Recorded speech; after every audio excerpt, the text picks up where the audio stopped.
아까 그 이제 사대와 사대주의 얘기를 조금 더 이어가면 그러면 언제부터 이게 사대주의에 그 어떤 혼돈이 생기게 되는 그러니까 건가요? 이제 사대는 정책이고 네. 주의는 뭐냐면은 이게 환경에 영향받지 않고 초월해버리는 절대적인 가치가 되는 거죠. 그렇죠. 이를테면 명나라에게 사대 정책을 했는데 이게 주의로 바뀐다는 걸 증명할 수 있는 방법은 뭐냐 하면은 명나라가 이제는 강대국의주의를 다 상실해 감에도 불구하고 우리는 명나라와 같이 운명을 같이 해야 한다. 이게 이제 사대주의가 되는 거죠.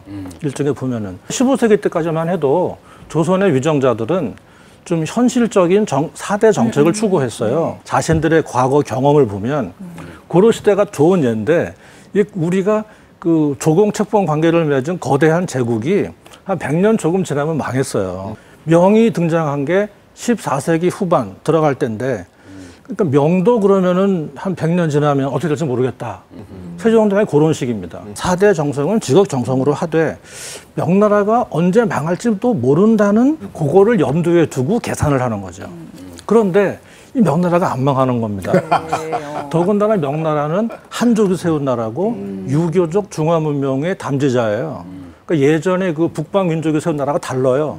아, 그래서 안 망하는가 보다 하고 그 15세기 후반 성종 때부터 시작해서 16세기 때까지는 이제는 단순한 강대국이니까 사대한다가 그 플러스해서 뭐가 있냐면은 이것이 말로 3대 이후 하운주, 한당, 송으로 이어지는 중화문명의 적통을 담지한 명나라구나. 한당, 송명. 그러니까 이건 중화국이고 명실공히 천자국이고 중화국이다. 그러면서 문화적인 인식으로 거의 이제 올인하기 시작하는 것이죠. 약간 종교화됐네요. 그렇죠. 종교보다는 지금은 우리가 이제 근대 이후니까 조국과 민족 그런 개념이 있지만 당시에는 보편적인 문화를 추구하는 거죠.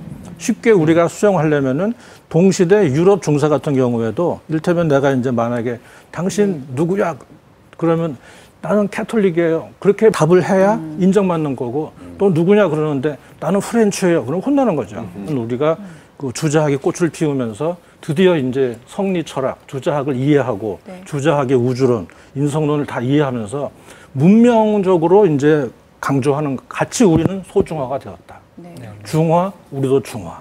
나머지는 오랑캐. 마치 이제 아버지를 모시는 듯한 그런 마음으로. 그런 식으로 가는 거죠. 15세기 때는 그러니까 정치적인 현실의 이해에 따른 것이니까 군신관계였어요. 그렇죠. 그런데 우리가 약간 오해하는 것 중에 하나가 군신관계는 굉장히 절대 불변으로 생각하는데 유교 테두리 안에서도 군신관계는 가변적이에요. 내가 어떤 군주를 섬기고 있는데 이 군주가 영 개판이에요.